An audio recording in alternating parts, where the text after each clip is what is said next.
लेकर के आशंकाओं का दौर जारी है, और आशंकाओं का ये दौर जो है देश में के एक हिस्से में है, जबकि विदेश से बहुत बड़ी संख्या आती है। और इस वजह से ये डरना स्वाभाविक है कि यहाँ पर वो घड़ी कब आ जाएगी, मनहूस घड़ी, जिससे सब लोग फिर से बंद हो जाएंगे। आप सबको पता है कि देश के कुछ हिस्सों में, खासतौर से केरल, कर्नाटक में इस समय कोरोना की रफ्तार जो नीचे लगातार जा रही थी, वो जा नहीं रही है अन्य देश के अन्य हिस्सों की तरीके से, और वो एक लगातार चिंता का विषय बना हुआ है। किसी भी तरीके से जो कोविड की फोर्सेस है, बल है, जो काम कर रहे हैं, वो ये चाहते हैं कि वो उनकी जो पॉजिटिविटी रेट है 5% से नीचे आए, जो हो नहीं रही है। तो ये एक लगातार चिंता का विषय है। दूसरी तरफ नए वेरिएंट सामने आ रहे हैं, और विदेश में, खासतौर से अमेरिका में, बहुत बुरी स्थिति दिखने के आसार दिख रहे हैं। तो इन सब के निहितार्थ क्या है, इन सब के अर्थ क्या है, हम जानेंगे। IIT कानपुर के प्रोफेसर मनेंद्र अग्रवाल जी थे, जिन्होंने अपने गणित के सूत्र से इस पूरी आशंकाओं को एक देखने का नजरिया पेश किया है, ताकि जो काम करने वाले लोग हैं वो अपने तरीके से काम कर सके। बहुत बहुत स्वागत है मनेंद्र जी आपका नवोदय टाइम्स पंजाब केसरी से। आपने बातचीत करने के लिए समय निकाला, अपने बिजी शेड्यूल थे। आप ही से आज मैं जानना चाहूंगा कि आखिर विदेशों में, खासतौर से जो जैसे कि मैंने जिक्र किया, अभी ऑस्ट्रेलिया है, UK है, इन सब जगह बुरी स्थिति फिर दिख रही है। वहां स्थिति जो है उसके क्या मतलब है, क्या है एक्चुअल स्थिति, और फिर उसका भारत पे क्या असर दिखता हुआ नजर आता है? जी, ये डेल्टा वेरिएंट की शुरुआत भारत से हुई थी मार्च अप्रैल में, जब हमारे यहाँ मई में काफी तेजी से फैला था। तो ये वेरिएंट अब भारत में तो कम हो गया है, लेकिन अब दूसरे देशों में बहुत तेजी से फैल रहा है, क्योंकि इसकी प्रवृत्ति ऐसी है कि बहुत तेजी से ये फैलता है। और इसका प्रभाव आप देख सकते हैं बहुत सारे देशों में, चाहे इंग्लैंड हो, अमेरिका हो, थाईलैंड हो, आप देख लीजिए कि दुनिया के कोने कोने में इसका प्रभाव इस समय दिख रहा है। और प्रभाव इसका जो मुख्य रूप से आ रहा है वो यही कि बहुत ये तेजी से फैलने वाला है वेरिएंट, और काफी बड़ी जनसंख्या को प्रभावित कर रहा है। इसमें इंग्लैंड का थोड़ा स्थिति अच्छी है, क्योंकि वहाँ काफी हद तक लोगों का वैक्सीनेशन हो चुका है, तो वहाँ पे इन्फेक्शन तो हो रहा है बहुत लोगों को, लेकिन बहुत ही कम हो रहा है, ज्यादा उन पे असर नहीं हो रहा है। इसलिए वहाँ पे जो हॉस्पिटलाइजेशन केसेस या डेथ्स हैं वो बहुत ही कम संख्या में है। लेकिन कुछ अन्य देशों में जहाँ पे उतना वैक्सीनेशन नहीं है, वहाँ पे स्थिति ज्यादा खराब है। आप तो लगातार ट्रैक कर रहे हैं अंतर्राष्ट्रीय स्तर पर, खासतौर से देश में जब आपका जो सूत्र का फॉर्मूला था वो सफल रहा और बहुत कुछ जानने का मौका मिला। क्या लग रहा है, अमेरिका खास तौर से पिछली बार भी देखा था शुरुआत के दौर में, जब भारत में इसका प्रकोप उतना ज्यादा नहीं हुआ था, पहली लहर के पहले भी, तो अमेरिका बुरी तरीके से पीड़ित था। तो ये जो है दौर अमेरिका के लिए कितना खतरनाक साबित हो सकता है, और कब तक वो पीक पे रहेगा? जो अभी मैंने सिमुलेशन किया है, अभी कल परसों में ही किए हैं, तो उसके द्वारा जो निकल के आ रहा है कि अमेरिका में ये स्थिति पूरे अगस्त के महीने में अच्छी नहीं रहेगी। अगस्त के अंत तक जाके इसका पीक आएगा, जो कि करीब 1.5 लाख करीब इन्फेक्शंस रोज के होंगे। अभी थोड़ा जल्दी है, अभी अगले हफ्ता 10 दिन और इसको लगातार मॉनिटर करना होगा, जिससे कि यदि स्थिति में कुछ बदलाव आता है तो वो स्पष्ट हो जाए। अमेरिका में एक समस्या ये भी है कि अभी भी वहां पे काफी लोगों का वैक्सीनेशन नहीं हुआ है। बहुत सारे लोग लगवाना नहीं चाहते वैक्सीन, और उन व्यक्तियों विशेष रूप से इस डेल्टा वेरिएंट की वजह से समस्या होने की संभावना है, क्योंकि जैसे हमारे यहाँ देखा गया कि डेल्टा वेरिएंट काफी घातक है, तेजी से ही नहीं फैलता, घातक भी काफी है। अमेरिका में वैक्सीनेशन बहुत जिस तेजी से हो जाना चाहिए था वो नहीं हुआ, जबकि वो चाहते तो वो कर सकते थे, क्योंकि उनके यहाँ वैक्सीन उपलब्ध थी, वो लोग खुद बना रहे थे। तो क्या कारण रहे होंगे? क्या यहाँ पे जिस तरीके के प्रतिरोध और अंधविश्वास काम करते हैं, वहां पर भी काम वैसे ही हो रहा है? वहां पे भी लोग उसको उसी तरीके से, उसी नजरिए से देख रहे हैं? जी हाँ, कुछ हद तक वही है। वहां भी एक प्रकार से उसको अंधविश्वास कह सकते हैं, या एक अलग प्रकार का नजरिया कह सकते हैं कि काफी लोगों में वहां ये बात जैसे हमारे यहाँ थी, अभी का थोड़ा कम हो गया है कि वैक्सीन लगवाने पे मृत्यु हो जाती। तो ऐसा ही कुछ वहां पे भी है कि ये वैक्सीन, काफी लोग मानते हैं कि ये सरकार सबको वैक्सीन इसलिए लगवा रही है कि उनको मारना चाहती है, तो इस वजह से वो नहीं लगती। अमेरिका के अलावा और किस किस देश में खतरा वहां ज्यादा नजर आ रहा है अभी आपको? जैसे ब्रिटेन का आप बता रहे थे, तो ब्रिटेन में धीरे धीरे कम हुआ अभी आपके अनुसार, लेकिन क्या फिर वो उसके फिर तत्काल बढ़ने की आशंका है? जैसे कि वहां के कुछ लोग जो मुझे बता रहे थे, उनका मानना ये है कि यहाँ बढ़ता है, कम होता है और फिर बढ़ने लगता है, क्योंकि लोग लापरवाही करने लगते हैं और फिर वो तेजी से बढ़ने लगता है। आपके निगाह में, आपके गणितज्ञ फॉर्मूले के हिसाब से क्या लगता है आपको? ब्रिटेन में अब शायद बहुत बढ़ेगा नहीं, क्योंकि जो मैंने पढ़ा था कि ब्रिटेन गवर्नमेंट अब सब रिस्ट्रिक्शंस हटा रही है और लोगों को जो भी वैक्सीनेटेड हैं उनको सब सुविधा दे रही है कि अब आराम से आ जा सकते हैं। तो ब्रिटेन में क्योंकि एक ये बात जो हुई है ना कि वहां पे इन्फेक्शन बहुत लोगों को हो रहा है, लेकिन उसका प्रभाव ज्यादा नहीं है। तो जब हम इस प्रकार की स्थिति पहुंच जाते हैं तो कितने लोगों को इन्फेक्शन हो रहा है इसका कोई मायने नहीं है, क्योंकि ये एक मैं एनालॉजी लूं कि जाड़ों में बहुत सारे लोगों को खांसी जुकाम होता है, हम उस संख्या नहीं रखते देश में कितने लोगों को आज कितने लोगों को हुआ, आज कितने लोगों को हुआ, क्योंकि उसका प्रभाव ज्यादा नहीं पड़ता। तो इस प्रकार की कोरोना इन्फेक्शन भी कुछ हद तक उसी प्रकार का यूके में बन चुका है। तो इसलिए वहां बहुत लोगों को चिंतित होने की आवश्यकता नहीं है। केवल कुछ लोग जो कि वल्नरेबल हैं उम्र की वजह से या कोमॉर्बिडिटीज की वजह से, उन्हीं का ध्यान रखने की आवश्यकता है। और जी हाँ, कुछ कह रहे थे? हाँ, मैं कह रहा था यूके के अलावा भी मैंने बहुत सारे देशों का एनालिसिस नहीं करी है, लेकिन जापान की अवश्य करी, क्योंकि वहां पे ओलंपिक्स हो रहे हैं। जापान में भी संख्या इसमें बढ़ रही है। अभी कहना बहुत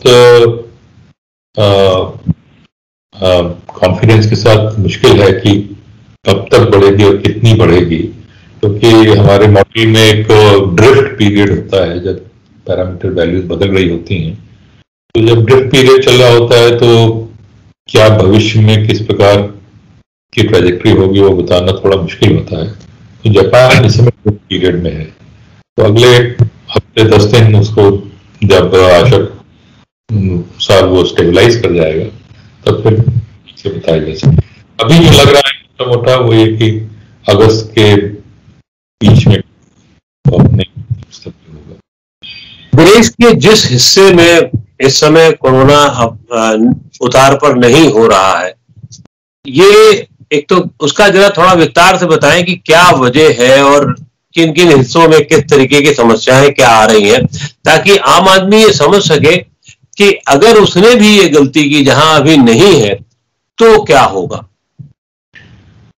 देखने इस समय जहां उत्तर पूर्वी राज्यों में कईयों में इस समय थोड़ा बढ़ाव की तरफ है और केरल दक्षिण में, बाकी लगभग सब जगह कम ही हो रहा है।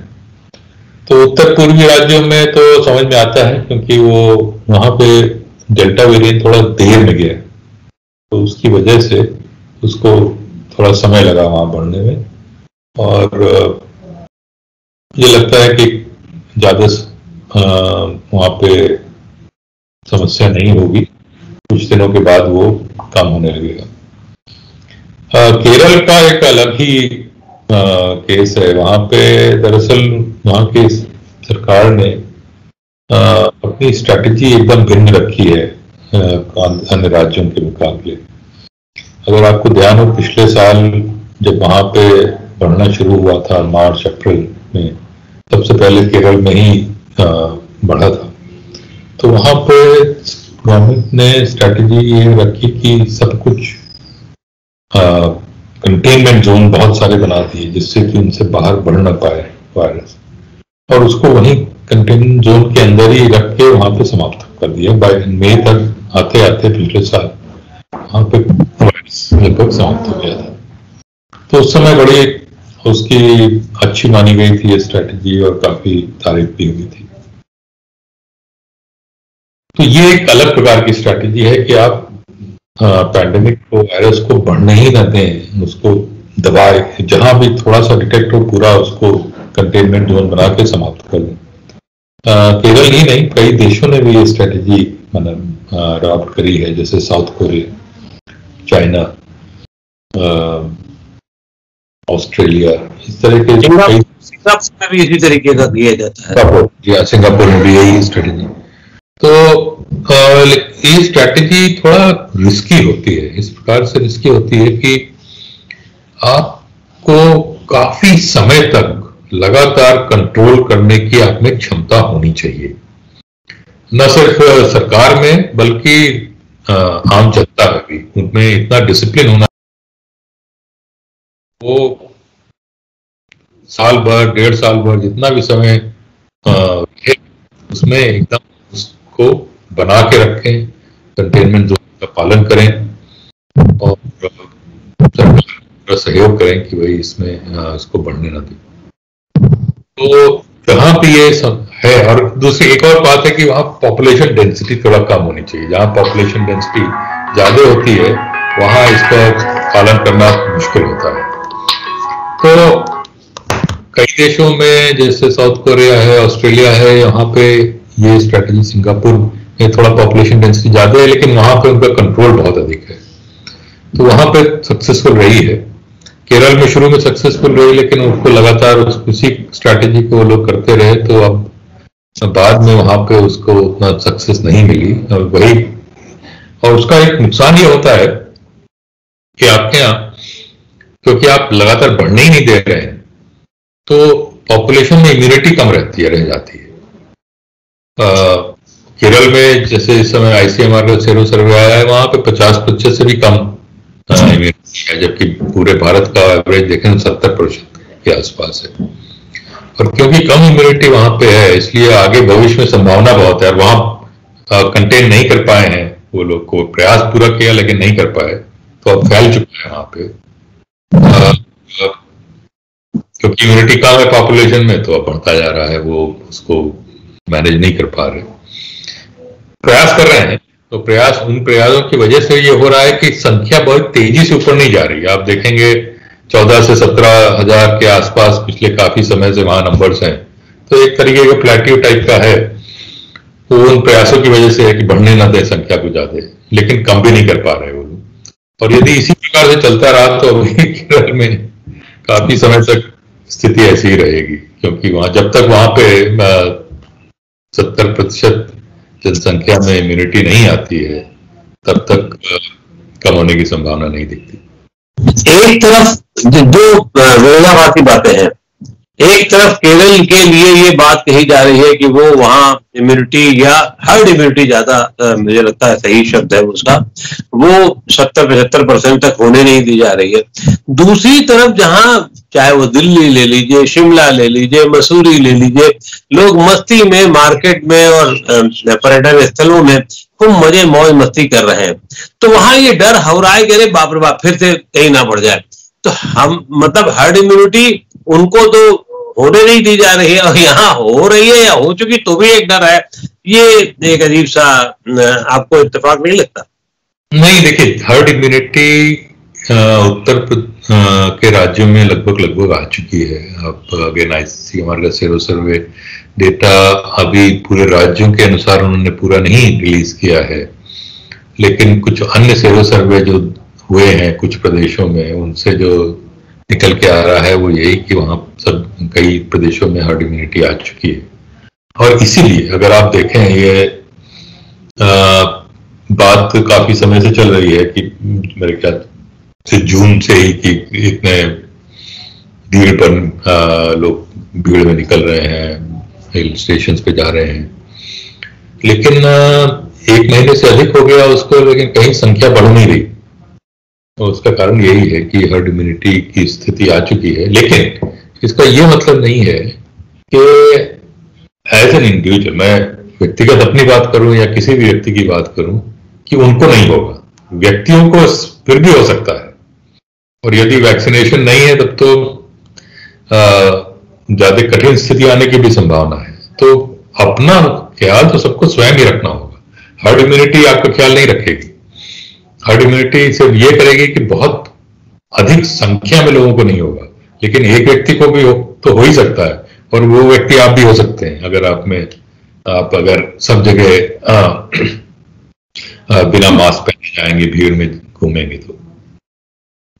एक सवाल ये भी है कि इम्यूनिटी के लेवल को लेकर, एक बार जो इम्यूनिटी साल भर पहले डेवलप हुई है किसी को, जो पिछले मार्च में हुई है, 1.25 साल पहले हुई है, वो क्या लगातार आपकी गणित के हिसाब से वो लगातार क्या कम होती है, या फिर उसके बाद फिर अपने आप को एडजस्ट कर लेती है, उसके ऊपर एक और इम्यूनिटी आ जाती है? क्या ऐसा भी तो अध्ययन में कुछ आया होगा, आप लोगों के दिमाग में कुछ बात चलती होगी, क्या है? तो इस पे काफी हमने शोध किया है कि भाई आखिरकार कितने लोगों में अगर इम्यूनिटी चली जाती है। आपका इन्फेक्शन हुआ, इम्यूनिटी आई, कुछ समय बाद इम्यूनिटी चली गई। रीइंफेक्शन के केसेस पाए गए हैं, निश्चित रूप से पाए गए हैं, लेकिन कितनी संख्या में रीइंफेक्शन हो रहा है, ये एस्टिमेट कैसे किया जाए? तो इसके लिए हमने कुछ पिछले साल की स्टडीज यूरोप में हुई थी, उनको आधार मान के ये अंदाज से निकाला कि लगभग 20% लोगों में इम्यूनिटी चली जा रही है। लेकिन अभी जो ICMR का सेरो सर्वे आया है, उससे ये लगा कि भारत में 20% भी नहीं है शायद संख्या, उससे भी कम, शायद 10% ही है लोगों में इम्यूनिटी जो जा रही है। तो ये थोड़ा अच्छा इंडिकेशन दिख रहा है कि बहुत अधिक संख्या में लोगों में इम्यूनिटी जा नहीं रही है। इसका अर्थ ये है कि जो इम्यूनिटी आ चुकी है वो बरकरार रहेगी। मैं एक चीज और जानना चाहूंगा, जो जैसे मान लीजिए किसी की एक इम्यूनिटी है, साल भर या 14 महीने से है, और उसका कोई पीरियड होगा, पता नहीं कितना होगा, ये भी शायद उसका भी बहुत एग्जैक्टली तय नहीं है, तो क्या उसको दोबारा इम्यूनिटी ओवरलैप करती है? अगर एक बार कम होती है तो दोबारा फिर उसको ओवरलैप करती है कोई और इम्यूनिटी का लेवल आकर के? एक बार कम हो गई, मान लीजिए किसी की कम हो गई, फिर दोबारा इम्यूनिटी उसके ऊपर आ गई, ऐसा भी होता है या हो रहा है? ओवरलैप नहीं होती है। देखिए, जो इम्यूनिटी का तात्पर्य क्या है? इम्यूनिटी का तात्पर्य यह है कि आपके शरीर में या तो एंटीबॉडीज हैं, जो कि जैसे ही आपका इन्फेक्शन आए उसको, वायरस को मार दें, और अगर एंटीबॉडीज नहीं भी हैं तो भी शरीर में क्षमता है एंटीबॉडीज जल्दी से बनाने की। अक्सर यही होता है कि आपका एंटीबॉडीज चाहे चली भी जाए, लेकिन एक इनको टी सेल्स कहा जाता है, शरीर में होती हैं, जो इसको मेमोरी सेल्स होती हैं, जो याद रखती हैं कि एंटीबॉडीज किस प्रकार से बनाई जाए। तो जैसे ही वायरस का प्रवेश होता है शरीर में, वो एंटीबॉडीज बनाने लगती हैं। तो ये इम्यूनिटी होती है कि वायरस आते ही शरीर में उसको ऐसा घेर के एंटीबॉडीज के द्वारा अटैक किया जाए कि वो बढ़ने ना पाए। तो जब तक आपके शरीर में ये क्षमता है तब तक आप में इम्यूनिटी है। जब ये क्षमता खत्म हो जाती है तो इम्यूनिटी का नाश होता है, तो फिर आपको फिर इन्फेक्शन होने की संभावना बन जाती है। देश में इस समय दो तरीके की चीजें हैं। एक तरफ वैक्सीन या वैक्सीनेशन प्रोग्राम जो है वो उस तेजी से नहीं हो पा रहा है जिस तेजी से अपेक्षित था, और दूसरी तरफ वैक्सीनेशन कराने वालों में भी धीरे धीरे उत्साह वैक्सीनेशन कराने का कम हो रहा है, क्योंकि उनके ऊपर प्रकोप और दिखता नहीं दिख रहा है। साल भर से महीने 2 महीने से वो मस्ती कर रहे हैं, खूब घूम रहे हैं, फिर रहे हैं, उनको लगता है कि हाँ बस सब ठीक ठाक है। ये भी एक विरोधाभासी चीजें हैं। तो मैं वैक्सीनेशन पे बात करना चाहूंगा। उत्तर प्रदेश और बिहार, मतलब छोटे राज्यों को छोड़ दिया जाए, जो वैक्सीनेशन का टारगेट अपना इस साल के अंत तक शायद पूरा कर ले। डबल नहीं होगा तो सिंगल तो पूरा हो सकता है कुछ राज्यों का, जिसमें हिमाचल नंबर 1 पर है, उत्तराखंड वगैरह वगैरह है, वो सब 5, 6, 7, 8 राज्य। लेकिन जैसे जैसे हम बड़े राज्यों की तरफ आते हैं, उत्तर प्रदेश की वैक्सीनेशन का प्रोग्राम देखें तो उनका तो ये लगता है कि अगले 2024 के अंत तक पूरा होगा अगर इसी रफ्तार से काम किया। बिहार का लिया जाए तो वो भी उससे थोड़ा सा कमजोर होंगे, उससे ज्यादा नहीं है। हो सकता है अगले 3-4 महीने में उसकी रफ्तार तेज हो, गवर्नमेंट वैक्सीनेशन का वैक्सीन उपलब्ध भी कराए। लेकिन ये ढीलापन या ये कमजोरी खास तौर से अगले दिनों में जब आपके सामने त्योहार होंगे, बड़े त्योहार होंगे, और उससे बड़ा त्योहार चुनावी त्योहार होगा जिसकी तैयारी अभी शुरू हो गई है, तो लोग उससे कैसे बचें या क्या उनको और करना चाहिए? देखिए, वैक्सीनेशन की क्षमता, वैक्सीन बनाने की क्षमता है, ये एक दिन में या एक हफ्ते में बढ़ाई नहीं जा सकती। वैक्सीन बनाने के लिए बहुत लंबा प्रोसेस होता है और बड़ा उसमें स्पेशलाइज्ड प्रोसेस होता है, तो उसको क्षमता बढ़ाने में समय लगता है। भारत में जो वैक्सीन बनाने की क्षमता थी वो इस समय थोड़ी बढ़ा चुके हैं, लेकिन अभी भी काफी काम उस पर होना बाकी है। और जो गवर्नमेंट ऑफ इंडिया के एस्टिमेट्स उन्होंने मई में दिए थे इसी साल के, अभी तक उन एस्टिमेट्स के अनुसार ही वैक्सीन की उपलब्धता है। मई में जितने थे उससे जून में कहा गया था कि 10 लाख के ऊपर, 10 करोड़ के ऊपर होंगे, और करीब 11 करोड़ के आसपास जून में आए। इसके जुलाई के लिए कहा गया था कि करीब 13 करोड़ होना चाहिए, और शायद हम 13 करोड़ के आसपास ही जुलाई के अंत तक पहुंच जाएंगे। तो जो एस्टिमेट थे उनके अगर हम आगे भविष्य में देखें तो वैक्सीनों की उपलब्धता सितंबर के महीने तक बहुत संख्या में बढ़ जाएगी। दुगनी होने की संभावना है सितंबर में, जो इस समय है उसका दुगने होने की संभावना है। तो जब इतनी संख्या में वैक्सीन की उपलब्धता होगी तो बहुत अधिक संख्या में लोगों का वैक्सीनेशन भी हो जाएगा। इस समय कितना वैक्सीनेशन का रेट है उसको भविष्य में प्रोजेक्शन नहीं करना चाहिए, क्योंकि जैसे मैंने कहा कि वैक्सीन बनाने की क्षमता बढ़ती है धीरे धीरे। तो उनके तो जो प्रोजेक्शन है उसके अनुसार देखा जाए तो ये दिखता है कि जितनी एडल्ट पॉपुलेशन है भारत की, सबको एक शॉट तो दिसंबर के महीने तक लग जाएंगे। एटलीस्ट कम से कम वैक्सीन की उपलब्धता उतनी रहेगी। अब लोग कोई लगवाना ना चाहे तो उसके बारे में कुछ किया नहीं जा सकता। लेकिन ये तय बात है कि वैक्सीनेशन लगवाना चाहिए, वैक्सीन अब लगवानी चाहिए, वैक्सीनेशन प्रोग्राम को आगे बढ़ाना चाहिए। और मुझे ऐसा लगता है कि खास तौर से सरकार को उस दिशा में काम करना चाहिए जिन राज्यों में, देखिए होली, दिवाली और त्योहार तो हर राज्य में होने ही होने हैं और वो लगातार एक प्रक्रिया है, उसमें तो स्वनियंत्रण भी चल जाएगा। लेकिन उससे ज्यादा जरूरी है कि जिन राज्यों में अभी चुनाव होने हैं जो आने वाले दिनों में या अगले साल के शुरुआत में, तो उसके 3 महीने पहले से वो उत्साह क्रम शुरू हो जाता है, सामाजिक मेलजोल और बाकी चीजें बढ़ जाती हैं। वहां शायद तेजी करना चाहिए, तो शायद लोगों के वैक्सीनेशन में प्रोग्राम में आने से काफी कुछ देश का और उनका भला हो सकता है। मेरे ख्याल से आपकी सहमति होगी इससे, क्या आपको लगता है? इसके अलावा एक चीज और मैं जोड़ना चाहूंगा इसमें, अभी जो सर्वे हुआ है ICMR का, तो राज्यों के स्तर पे भी हुआ है, तो उससे जिन राज्यों में निकल के आ रहा है कि वहां पे इम्यूनिटी कम है, जैसे केरल में, कुछ अन्य राज्य हैं तो वो भी, तो वहां पे थोड़ा ध्यान अधिक देना चाहिए, क्योंकि वहां पे खतरा इसका ज्यादा है कि वहां तेजी से फैलेगा और लोगों को प्रभावित करेगा। कुछ राज्यों में जहां पे नेचुरल इम्यूनिटी काफी अधिक संख्या में आ चुकी है, वहां पे इलेक्शंस अगर होंगे तो भी शायद कोई बहुत असर उसका नहीं आएगा।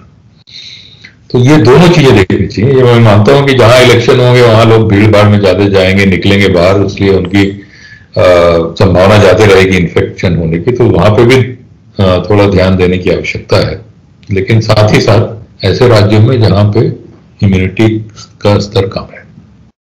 जी, बिल्कुल सही है कि जहां इम्यूनिटी कम है वहां ज्यादा ध्यान देने की संभावना है, या जहां ज्यादा उत्सव होने की संभावनाएं है, चुनाव होने की संभावना है, और वहां पर ज्यादा से ज्यादा तेजी से वैक्सीनेशन का काम होना चाहिए, क्योंकि कहीं ऐसा ना हो कि वैक्सीनेशन कम होने की वजह से लोगों के बीमारी बढ़ जाए और फिर वो चुनाव एक किसी न किसी संदेह के दायरे में आ जाए। बहुत दिखती नहीं है, क्योंकि जो चुनाव होंगे फरवरी मार्च में अगले साल, और जो वैक्सीन की संख्या का प्रोजेक्शन है, मुझे लगता है कि दिसंबर जनवरी तक सबको एक वैक्सीन तो उपलब्ध हो जाएगी। तो क्या ये जैसे गांव में या जहां लोग कम जागरूक है, वहां पर भी अभी उसके लिए कुछ विशेष अभियान चलाए जाने की आवश्यकता आप महसूस करते हैं? बहुत आवश्यकता है उसकी, विशेष अभियान चलाने की, लोगों को प्रेरित करने की कि वैक्सीनेशन आवश्यक। कुछ लोगों को डर है कि वैक्सीन लेने से आदमी की मृत्यु हो जाती है, कुछ लोगों को डर है कि वैक्सीनेशन लेने से आदमी इम्पोर्टेंट हो जाता है, कुछ और डर है। तो इस प्रकार की जो भ्रम लोगों को फैला हुआ है, उसको करने की बहुत आवश्यकता है, और उसके लिए आई थिंक सभी सरकारों को मेहनत करना चाहिए। न सिर्फ सरकारों को, बल्कि मैं कहूँगा कि जितने भी सोसाइटी में, समाज के ऐसे लोग हैं जिनकी बात का प्रभाव होता है, उनको सबको प्रयास करना चाहिए। जी, निश्चित रूप से बहुत ध्यान देने की जरूरत है, और खास तौर से दूसरी लहर की जो तीव्रता थी और जिससे नुकसान हुआ है आम आदमी का, वो बिल्कुल उसकी भरपाई नहीं हो सकती है। वो स्थितियां ना होने पाए, तो इसके लिए जो भी संभव हो, चाहे वो हम लोगों की सतर्कता हो, हम लोगों का ज्यादा मेलजोल ना होना हो, वो ठीक रहेगा। और साथ साथ सरकार की तरफ से और आम आदमी की तरफ से वैक्सीनेशन प्रोग्राम में ज्यादा से ज्यादा भाग ले करके वैक्सीन लगवाई जाए और लगवाने की व्यवस्था की जाए, ये होना बहुत जरूरी है। बहुत बहुत आभार आपका मनेंद्र जी कि आपने नवोदय टाइम्स पंजाब केसरी के लिए इतना समय निकाला और बहुत काम की बातें बताई। शुक्रिया। Thank you.